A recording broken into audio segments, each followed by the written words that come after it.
Tayana Menezes, eu sou designer.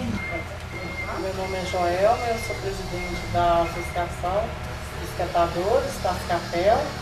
A associação é um grupo de pessoas que trabalha com reciclagem, que recolhe o material das ruas e traz para o galpão, separa e faz os fardos. E a Cascavel é um lugar muito rico em materiais e em oportunidade de desenvolver a criatividade. E eu propus a eles essa ideia de criar esse laboratório criativo, eles adoraram, a gente já desenvolveu alguns objetos sem nenhuma ferramenta, e para dar seguimento a esse projeto a gente precisa de ferramentas, então a gente precisa de financiamento para essas ferramentas, né, Joelma?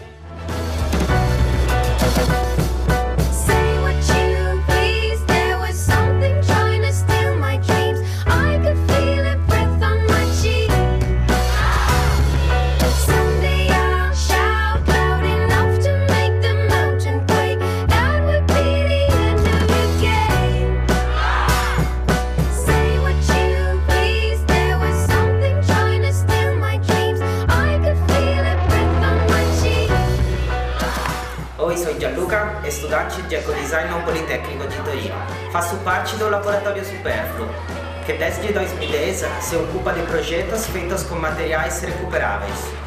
Quero participar e construir um laboratório criativo na cidade de Pompeu e desenvolver minha tese. Estimular e aprender novos comportamentos e mostrar que o lixo, se visto e trattado de um modo correto, pode se transformar em riqueza.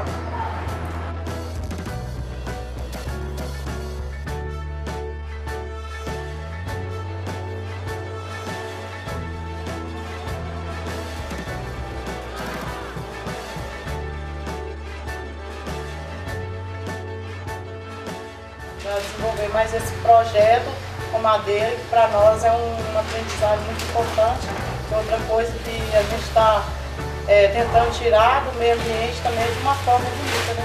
Porque a gente até então não conhecia esse lado da reciclagem da madeira.